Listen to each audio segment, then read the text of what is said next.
How is it possible for someone to take a piece of your body and then steal your life? How is it possible for the person you gave a kidney to be the one who stabs you in the back? I always loved my sister, Sarah, younger than me, weaker than me. When the doctor said kidney failure, without a transplant she'll die, I didn't even think. I said, I'll give her my kidney. Tests were done. We matched. Surgery happened. They cut me open, took out my kidney, gave it to her, and I was lying in that hospital room. Pain, stitches, medications, thinking it was worth it. My sister is alive. Until the day I was discharged from the hospital. I went home, knocked on the door. No one answered. I used my key, went inside. The house was empty. Furniture, TV, photos, everything was gone. I went to the bedroom. Empty bed, empty closet, and a note on the bed, in Sarah's handwriting. Dear Eve, thank you for the new kidney. I really appreciate it. But Jake and I fell in love. We're starting fresh together. We took all your money. Because we need it more. You have one kidney but you're young. You can start over. We can't, so please don't look for us. Good luck. Sarah? Jake? My husband. The man of my life. With my sister? With my money. With my kidney. They were gone. And me? I stood in that empty house, with a fresh wound on my stomach, with one less kidney, with one less family, and I realized I was just a donor, not a sister, not a wife, just an organ that they used and threw away. Baby, come close, because this story, honey, this one is about the deepest betrayal, when the person you saved takes everything you have. When your own body becomes the weapon used against you. My name is Eve. I'm 58 years old now. But this story begins 5 years ago when I gave my sister my kidney. And she gave me back nothing but pain. Let me start with Sarah. Sarah Mitchell, my younger sister. 3 years younger. We grew up in a small town in Pennsylvania. Just the two of us and our parents. I was always the responsible one, the caretaker, the protector. Sarah was the dreamer, the free spirit, the one who needed taking care of. When Mama died, I was 25. Sarah was 22. I stepped up, became the mother figure, made sure she ate, paid bills, kept her on track. When Daddy died 2 years later, it was just us. 2 sisters against the world. I took care of everything. The funeral, the estate, the house sale, split everything 50/50ths. Fair. Equal. Sarah took her half and moved to California. Said she needed to find herself. I stayed in Pennsylvania. Built a stable life. Got a job as a hospital administrator. Met a man. Got married. His name was Jake. Jake Morrison. 45 years old. Contractor. Good man. Or so I thought. We'd been married for 8 years when all this happened. Sarah and I stayed close despite the distance. Talked every week. Visited twice a year. I sent her money when she needed it. Which was often. She was always between jobs, between apartments, between crises. But she was my sister. My baby sister. And I loved her. 3 years ago, Sarah called me crying. Hysterical. Eve, something's wrong. Really wrong. I've been so tired, can't eat, losing weight. Everything hurts. Go to the doctor, I said. I can't afford it. I don't have insurance. Of course she didn't. Sarah never kept a job long enough to get benefits. I'll pay for it, I said. Just go. Please. She went. And the news was devastating. Chronic kidney disease, stage 4, almost complete kidney failure, cause unknown. Maybe genetic, maybe environmental. Didn't matter. What mattered was she was dying. Without a transplant, she had maybe a year, maybe less. I flew to California immediately, sat with her in the hospital, held her hand while she sobbed. I'm going to die, she said. I'm only 35. I'm going to die. No, you're not, I said firmly. We'll figure this out. We'll get you on the transplant list. The list is years long, she said. I don't have years. Then we'll find a living donor, I said. Who? She asked. I don't have anyone, no partner, no close friends. Just you. She looked at me. Hopeful, desperate, pleading without saying the words, and I knew what she was asking. What she needed. Test me, I said. I'll give you mine. Eve, no, I can't ask you to do that. You're not asking, I'm offering, you're my sister. If I can save you, I will. She cried harder, hugged me. Thank you. Thank you so much. The testing process took 2 months. Blood work, tissue typing, cross-matching, psychological evaluation, medical clearance. I was a perfect match. Same blood type, compatible tissue, healthy enough to donate. Jake wasn't thrilled about it. It's major surgery, Eve. There are risks. What if something goes wrong? It won't, I said. And even if it does, it's worth it. She's my sister. I know, he said. I just worry about you. I'll be fine, I promised. He supported me after that, helped me prepare, drove me to appointments, held my hand through the pre-op meetings. Sarah moved in with us while we waited for the surgery date, stayed in our guest room, too sick to work, too weak to live alone. Jake was kind to her, made her tea, helped her when she was too tired to walk. I thought he was just being a good brother-in-law. I didn't know he was falling in love with her. Or maybe she was falling in love with him. Or maybe they were conspiring. I'll never know the truth. The surgery was scheduled for April 15th. I remember because it was tax day. Dark humor. Giving away part of myself on the day you're supposed to give money to the government. We arrived at the hospital at 6 a.m., Sarah and I in adjacent prep rooms. Both nervous. Both trying to be brave for each other. The surgeon came in. Dr. Chen. Experienced. Confident. This is a beautiful thing you're doing, he said. Giving life to your sister. She'd do the same for me, I said. Would she though? Looking back, I'm not so sure. They wheeled me into surgery first. Anesthesia. Count backwards from 10. I made it to 7. When I woke up, I was in recovery, groggy, in pain, throat raw from the breathing tube. A nurse smiled at me. Surgery went perfectly. Your sister's doing great. You saved her life? I smiled through the pain. Good. That's good. Jake came in later. Kissed my forehead. You're amazing. I'm so proud of you. Is Sarah okay? I asked. She's perfect, already awake, already talking. The kidney started working immediately. Relief flooded through me. It was worth it. All the pain. All the risk.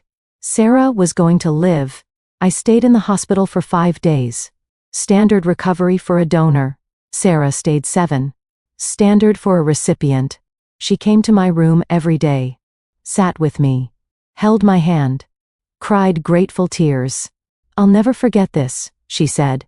Never. You gave me my life back. That's what sisters do, I said. I love you so much, she said. I love you too. Those were the last loving words we ever exchanged. I went home on day 5. Still weak. Still in pain. But cleared to recover at home. Jake drove me. Helped me inside. Got me settled on the couch with pillows and blankets and pain medication. Sarah's coming home tomorrow, he said. I'll pick her up. You just rest. Thank you, I said. For everything. For taking care of both of us. Of course, he said. But something in his voice was off. Distant. I chalked it up to stress. He'd been dealing with a lot. 2 sick women. Hospital visits. Missing work. I'd make it up to him once I healed. That night, I slept hard. Pain medication knocked me out. Dreamless sleep. I woke up around noon the next day. House was quiet. Too quiet. Jake? I called out. No answer. I got up slowly. Every movement hurt. The incision pulled. But I managed to walk to the bedroom. Empty. Bed made. Jake sighed untouched. Maybe he'd left early to get Sarah. Or maybe he'd slept in the guest room to not disturb me. I checked the guest room. Empty. Clean. like no one had been staying there. Weird. I went to the kitchen. No note. No coffee made. Nothing. I called Jake's phone. Straight to voicemail. Called Sarah's phone. Straight to voicemail. Unease crept up my spine. I walked through the house. Slowly. Painfully. Looking for signs of where they were. And that's when I noticed. Things were missing. The TV in the living room. Gone. Jake's laptop. Gone. The nice dishes Mama left me. Gone. Photos from the walls. Gone. My jewelry box. Gone. I ran to the bedroom closet. Threw it open. Jake's side. Empty. All his clothes gone.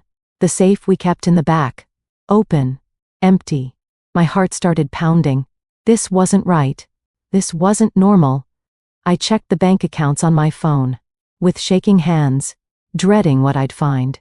Joint checking account, $0. Savings account, $0. My personal account, $0. Everything. Gone. Over $85,000. Our entire life savings. Every penny I had. Transferred out 2 days ago while I was unconscious in the hospital. I sank to the floor. Couldn't breathe. Couldn't process. This wasn't happening. This couldn't be happening. I crawled to the bed. Pulled myself up. And that's when I saw it. An envelope on Jake's pillow. My name written on it in Sarah's handwriting. With trembling hands, I opened it. Dear Eve. I don't know how to say this except to just say it. Jake and I are together. We're in love. We've been in love for a while now. It started when I moved in. We connected. Talked for hours while you were at work or sleeping. He understood me in ways no one else ever has. I know this is a shock. I know you'll be hurt and angry. But we couldn't help it. Love happens when it happens.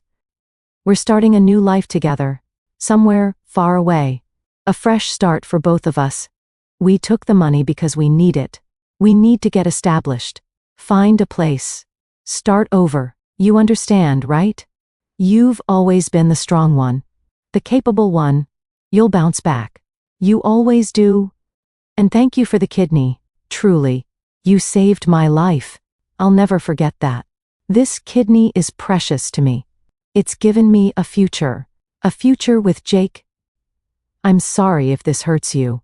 But I deserve happiness too. I've been sick for so long. Been struggling for so long. This is my chance. Our chance? Please don't try to find us. Please don't make this harder than it has to be. Just let us go. Let us be happy. Take care of yourself. You're strong. You'll be fine. With gratitude. Sarah. I read that letter 3 times. 4 times. 5 times. Trying to make the words make sense. Trying to understand how the sister I saved could destroy me so completely. She took my kidney. My husband. My money. My home. My trust. My love. And she called it gratitude. Called it her chance at happiness. Called it something I should just accept. Let go. Be fine with. I screamed. Loud. Primal. Animalistic. Screamed until my throat was raw. Until I had no voice left. Then I collapsed on the bed.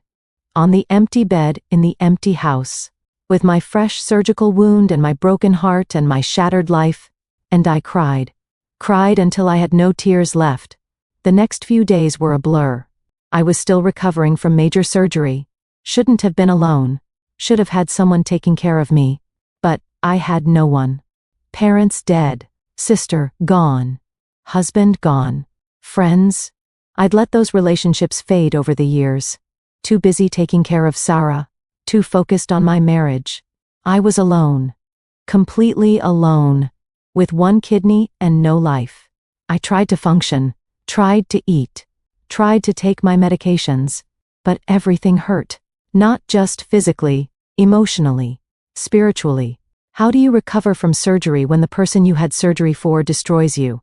How do you heal when your own body was used as a tool of betrayal? After a week, I finally called my doctor. Told them what happened. That I was alone. That my support system had abandoned me. They sent a home health nurse. She checked my incision.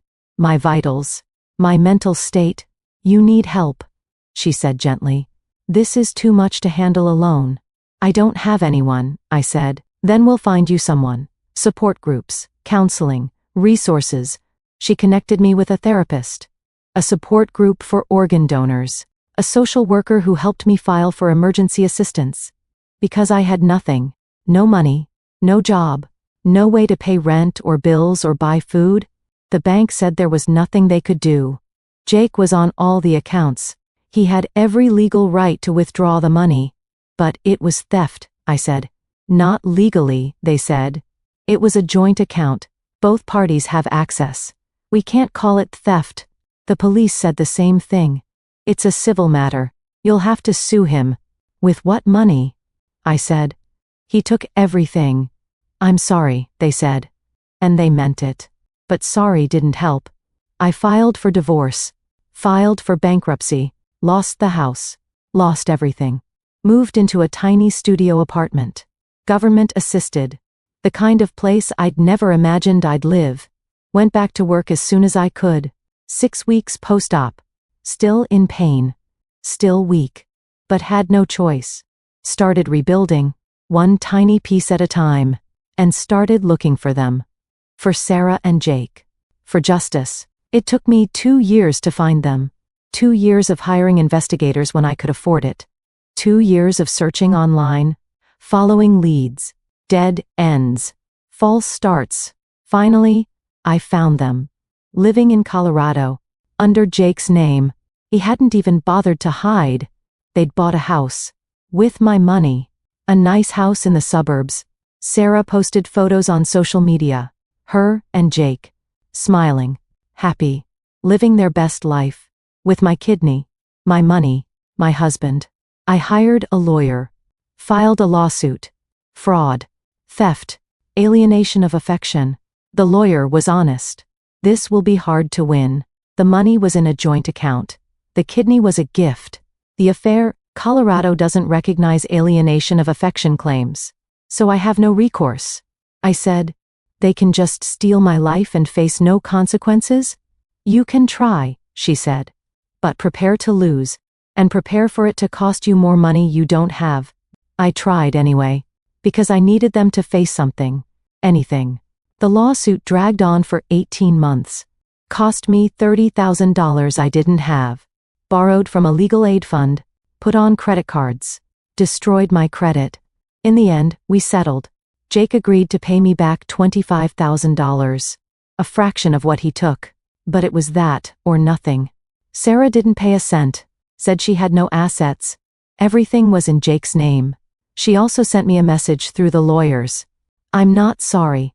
I did what I had to do to survive. You would have done the same? No, I wouldn't have. I gave her life. She took mine. Those are not the same. I'm 58 now, 5 years later. And I'm okay. Not great. Not whole. But okay. I'm working again. Living in a small apartment. Surviving on one kidney. Managing. I don't talk to Sarah. Haven't spoken to her since the note. She's tried to reach out a few times. Emails saying she hopes I'm well. That she thinks about me. That she's grateful. I delete them without reading past the first line. Jake divorced her 2 years ago. Found someone else. Left her the same way he left me. Karma? Maybe. But it doesn't make me feel better. Sarah's kidney is failing again. The transplant lasted 5 years. Now she needs another one. She asked if I'd be tested again. If I'd consider giving her my remaining kidney. I laughed. Actually laughed. You're insane. I'm desperate, she said. Please. I'm your sister. No, I said. You're not. A sister doesn't do what you did. You're a stranger with my DNA. And I don't give organs to strangers. She cried. Begged. Said she'd changed. Said she was sorry. Said she'd pay me back. Goodbye, Sarah, I said. And I hung up. That was 6 months ago. I heard through the grapevine she's on the transplant list. Waiting. Hoping. I hope she waits forever. So baby, here's what I learned. Family can betray you worse than strangers, because they know exactly where to stab to hurt the most. Giving someone your organ doesn't mean they'll give you loyalty. Or honesty. or even basic human decency. Trust is precious. Don't waste it on people who see you as a resource instead of a person, and never, ever give more than you can afford to lose. Because some people will take everything and still ask for more. I have one kidney now. It works fine. I'm healthy. I'll live a normal lifespan. But part of me will always be missing. Not the kidney, but the innocence, the trust, the belief that family means something. Sarah took that. And she'll never give it back. Let me tell you what happened in the years after I found them. The parts I haven't told anyone before. When I first discovered where they were living, I did something I'm not proud of. I drove to Colorado, parked outside their house, just sat there, watching. I watched Sarah water the garden. My kidney keeping her alive while she lived in a house bought with my money. Married to my husband, living my dream life. I watched Jake leave for work every morning. In his truck. The same truck I'd helped him buy. The same truck he'd driven me to the hospital in for surgery. I sat there for 3 days. In my car, eating gas station food, sleeping in the back seat, just watching, trying to understand. How could they do this? How could they look at each other every day knowing what they'd done? How could they sleep at night? On the 3rd day, Sarah saw me, came out to my car, knocked on the window. I rolled it down. "Eve," she said, "what are you doing here?" "Watching the life you stole from me," I said. "I didn't steal it," she said. "I found love. That's not a crime. You took my money, my husband, my trust. You used my organ as a ticket to a better life. I was dying," she said. "You saved me. I'll always be grateful for that. But that doesn't mean I have to sacrifice my happiness." "Your happiness?" I laughed.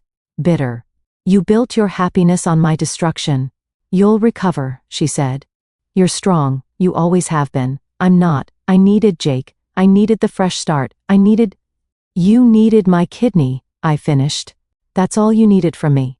The rest was just convenience." She didn't deny it. Just stood there, looking uncomfortable. "Go home, Eve," she said finally.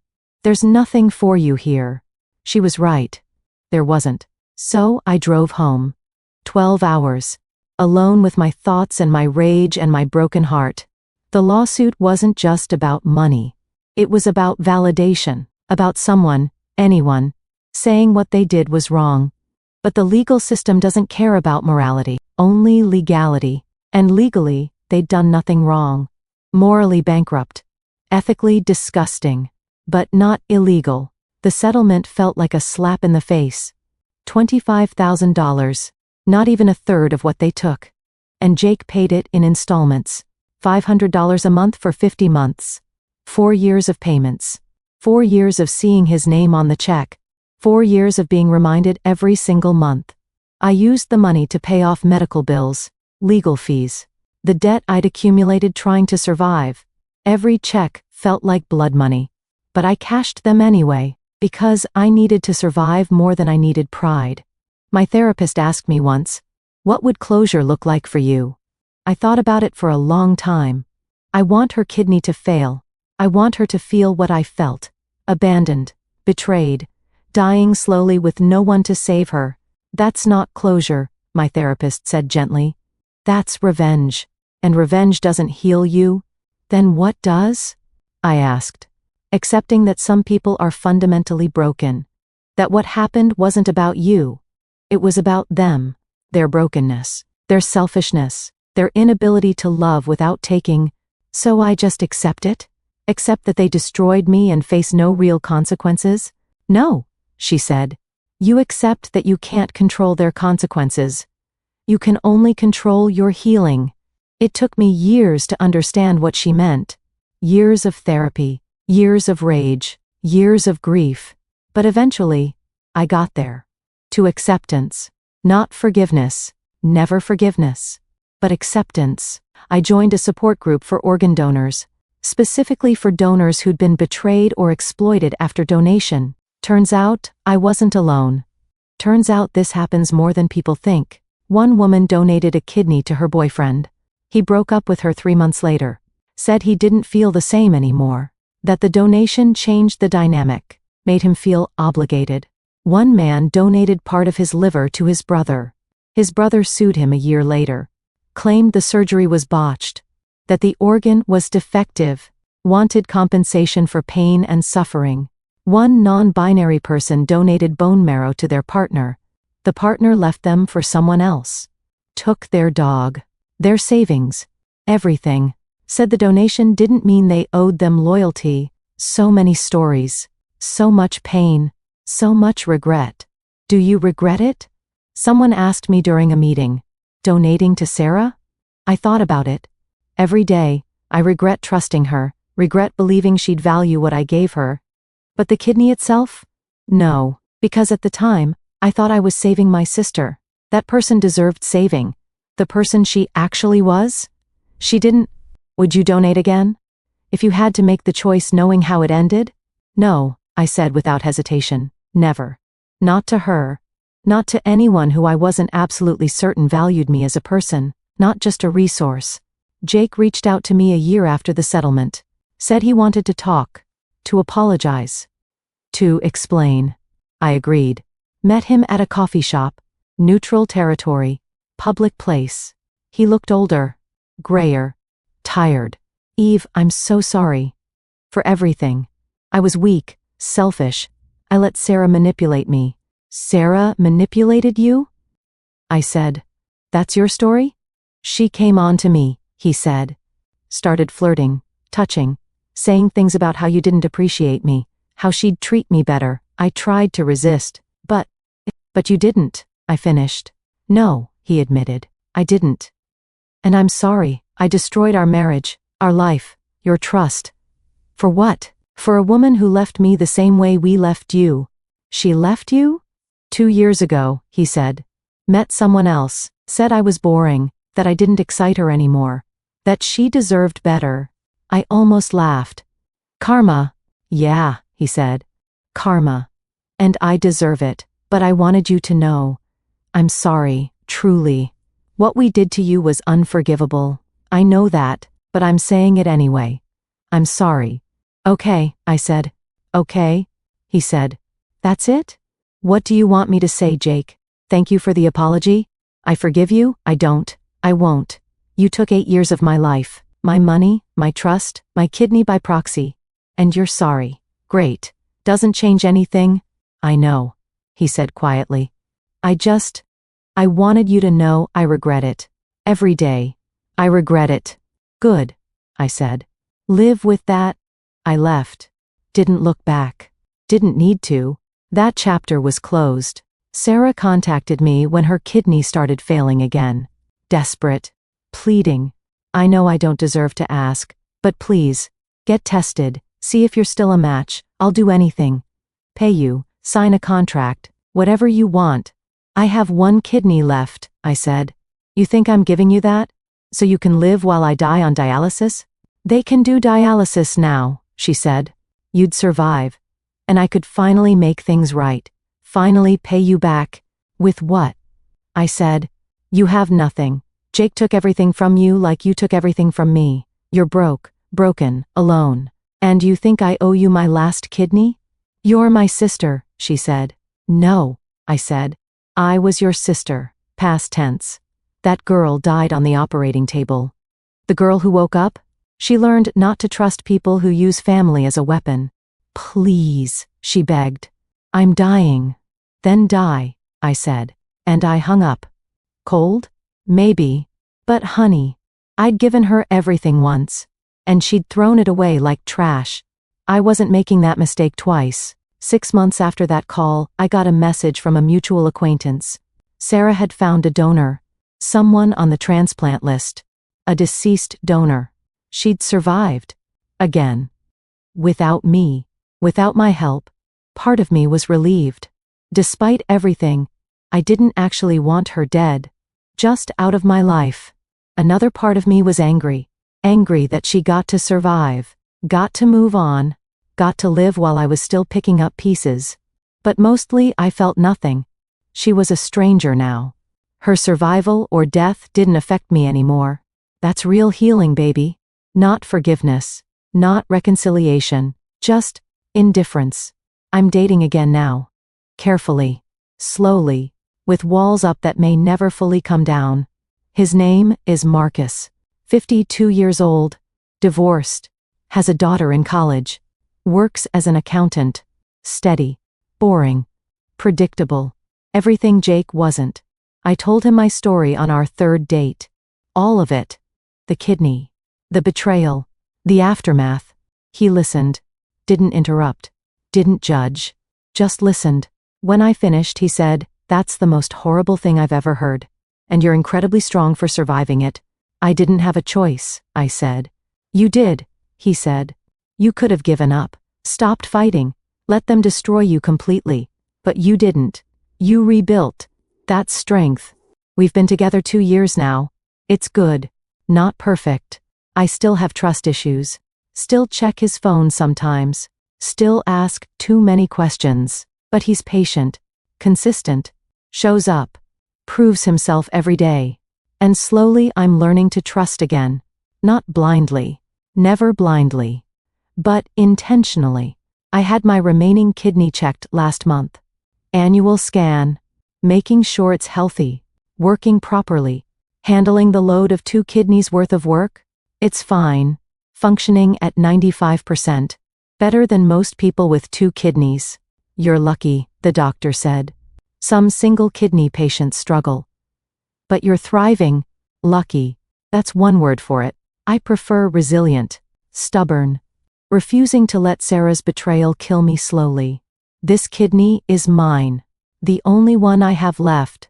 And I'm protecting it fiercely. No one gets it. No one even gets to ask for it.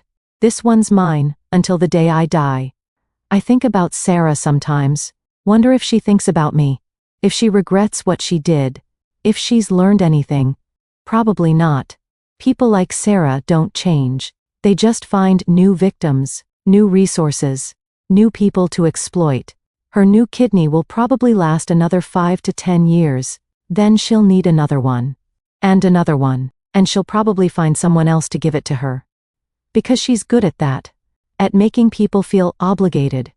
Guilty. Responsible for her survival. But it won't be me. Never again. Last year, I wrote a book about my experience, giving and taking, when organ donation becomes exploitation. It's helped a lot of people. Donors who've been betrayed. Recipients who want to understand the donor perspective. Families navigating complex donation decisions. I did a book tour. Interviews. Podcasts. Shared my story hundreds of times. And every time people ask the same question, "Do you regret donating?" And my answer has evolved. At first, I said yes. Absolutely. Without question. But now I say, I regret who I donated to. Not the act itself. Organ donation is beautiful. Life-saving. Altruistic. But it should be protected. There should be safeguards. Legal protections for donors who are exploited after donation. Because honey, if someone uses your body as a tool to betray you, that should be illegal. Not just immoral. That's what I'm fighting for now. Legal reform. Donor protection laws. Consequences for recipients who exploit donors. It's slow work. Politicians don't prioritize it. But I'm persistent. And I have time. I have the rest of my life. The life Sarah tried to take but couldn't. So baby, let me tell you what I've learned. Organ donation is beautiful, but it doesn't obligate you to accept abuse. Your gift doesn't mean they own you. Family is complicated, but blood doesn't excuse betrayal. DNA doesn't mean loyalty. Trust is earned slowly and lost instantly. And once lost, it should never be given back lightly. You can survive anything, even having your own body weaponized against you, even losing everything. Even starting over with nothing. You're stronger than you think, more resilient than you know, more capable than anyone gave you credit for. And if you're considering organ donation, do it. Save a life. Experience the profound gift of giving life. But choose your recipient carefully. Make sure they value you as a person. Make sure they'll honor your sacrifice. Make sure they deserve the gift you're giving. Because not everyone does. Some people see organs as objects, donors as resources, generosity as weakness to exploit. Those people exist. Sarah is one of them. Jake is one of them. And they're everywhere. Protect yourself. Protect your kindness.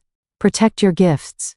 Give them to people who will treasure them, honor them, reciprocate them, not people who'll take them and destroy you in the process. I'm 58 now, 5 years post-betrayal. And I'm okay. I have 1 kidney, 1 apartment, 1 steady job, 1 cautious relationship, 1 life I rebuilt from nothing. It's not the life I planned, not the life I had, but it's mine, built by me, protected by me, valued by me. No one can take it this time, because I'm not giving anyone that power again. My kidney, my money, my trust, my love, all protected, all guarded, all mine. Sarah called last week, left a voicemail. I haven't listened to it. Probably never will. Whatever she wants, the answer is no. Whatever she needs, I'm not the one to give it. That chapter is closed. That relationship is dead. That sister is gone. I mourn who I thought she was. The sister I loved. The sister I saved. But that person never existed. The real Sarah is a stranger, a user, a taker. And I don't know her anymore. Don't want to know her. I'm done. Finally. Completely. Done. Thank you for sitting with me today, baby. For listening to this painful story. For holding space for my anger and grief and healing. If you've been betrayed by family, know this. It's not your fault. You're not stupid for trusting them. You're human. And it's okay to walk away. It's okay to cut ties. It's okay to choose yourself over people who don't value you. Blood doesn't mean debt. Family doesn't mean obligation. Love doesn't mean sacrifice without reciprocity. You are worthy of respect, of loyalty, of people who give as much as they take. Don't settle for less. Don't excuse betrayal. Don't let anyone make you feel guilty for protecting yourself. Let me tell you about something that happened just last month that made me realize how far I've come. I was at the grocery store, regular Sunday shopping, and I ran into an old friend, someone who'd known Sarah and me growing up. Patricia. We'd lost touch years ago. Eve. She said, hugging me. Oh my God, it's been forever. How are you? How's Sarah? I stiffened. I don't know. We don't talk. Her face fell. Oh no, what happened? You two were always so close. I hesitated, then decided she deserved the truth. I told her. Brief version. The kidney. The betrayal. The aftermath. Patricia's face went through about 17 emotions. Shock. Disbelief. Horror. Anger. I don't even have words, she said finally. That's the most evil thing I've ever heard. Yeah, I said. It was pretty bad. And you're okay? You're surviving? I'm thriving, I said. And I meant it. I have a good life now, a good partner, a good purpose. Sarah tried to destroy me. But she failed? Good, Patricia said fiercely. Good for you. And fuck her. I laughed. Actually laughed. Yeah. Fuck her. We exchanged numbers. Promised to stay in touch.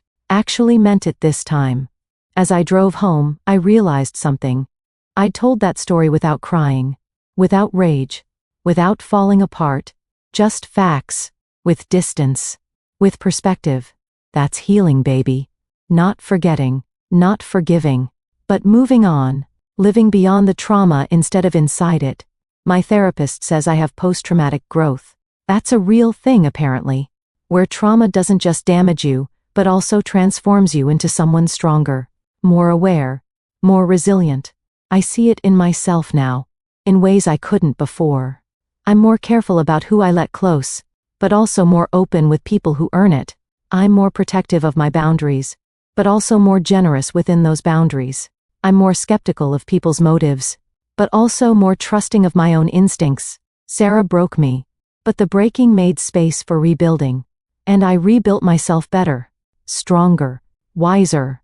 She didn't mean to do that. She meant to destroy me. But I'm stubborn, and I refuse to stay destroyed. I volunteer now at a legal aid clinic, help people navigate lawsuits against family members, betrayals, exploitation, Financial abuse. I see myself in every client. The shock. The disbelief. The shame. The rage. How could they do this? They ask. Their family. Family doesn't mean good, I tell them. Family just means related. And some relatives are predators. Plain and simple. But I loved them. I know. And they use that love against you. That's what predators do. They find your soft spots and exploit them. Will I ever trust again? Yes, I say honestly. But differently. You'll trust with your eyes open. With backup plans. With boundaries. That's not weakness. That's wisdom. These conversations help them. But they help me too. Remind me how far I've come. How much I've survived. How much I've learned. Marcus asked me to move in with him 3 months ago. I said I needed time to think about it. I've been thinking ever since. Not about whether I love him. I do. Not about whether I trust him. I do. But about whether I'm ready to merge my life with someone else's again.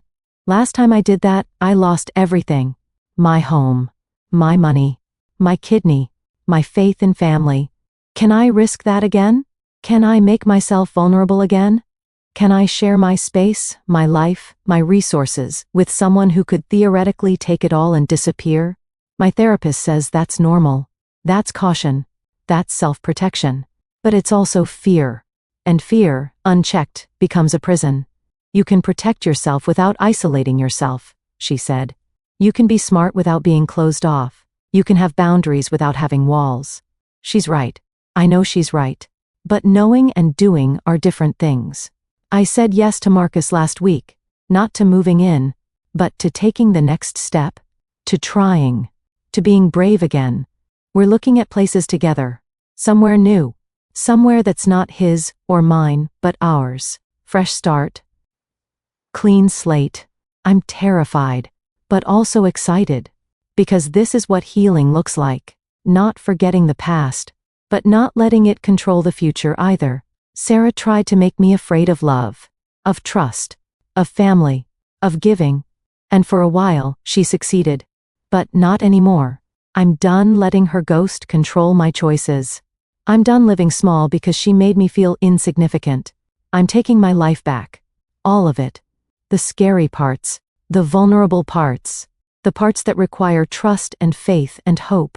Because the alternative is existing, not living. And I didn't survive all this just to exist. I got a letter from Sarah last week. Actual physical letter. Mailed to my address.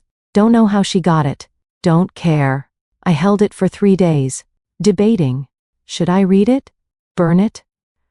Return to sender? Finally I opened it. Curiosity 1. It was long. Pages and pages. Apologies. Explanations. Justifications. Excuses? She said she was in therapy, working on herself, understanding why she did what she did. Something about childhood trauma, about feeling less than me, about wanting what I had, about resentment turning into action. She said she was sorry. Truly sorry. Not because she wanted something, but because she finally understood the depth of what she'd done. She said she didn't expect forgiveness, didn't deserve it. Just wanted me to know she was trying to be better, trying to understand herself, trying to make sure she never hurt anyone like that again. She ended with, "You gave me life twice, once with the kidney, once with your love. I destroyed both gifts. I'll spend the rest of my life trying to become someone worthy of what you gave me, even if you never see it, even if you never know. I'm trying, for me. But also for you, because you deserved better. And I failed you. I'm so sorry." I read it 3 times, trying to find manipulation, trying to find the angle, trying to find what she wanted. But I couldn't find it. It seemed genuine, broken, regretful, real. Does that change anything? No. Does it erase what she did? Absolutely not. Does it make me want a relationship with her? Not even close. But it does something. It gives me closure. The kind I didn't know I needed. Confirmation that what she did was wrong. That she knows it was wrong. That she's carrying that weight. I don't forgive her, but I can release her. Let her go. Stop carrying the anger and the wondering and the need for her to suffer. She's suffering. She'll probably suffer forever. That's her burden to carry, not mine. Mine is to heal, to move forward, to build a life so good that her betrayal becomes a footnote instead of the whole story. I wrote her back. 1 page. Simple. Clear. Sarah, I received your letter. I appreciate the apology. I believe you mean it. But I don't forgive you. And I don't want a relationship. What you did was unforgivable. And my healing requires distance. I hope therapy helps you. I hope you become better. I hope you never hurt anyone like you hurt me. But I hope all of that from far away. I'm done being part of your story. And you're done being part of mine. I wish you well. From a distance. Forever. Steve. I mailed it. Felt lighter immediately. That chapter is finally, truly closed. So baby, here's my final truth. Some betrayals are so deep they change you permanently. You'll never be the same person you were before. That person is gone. Died with the betrayal. But you can become someone new. Someone stronger. Someone who knows their worth. Someone who protects their gifts. Someone who chooses carefully and loves intentionally. That's not damage.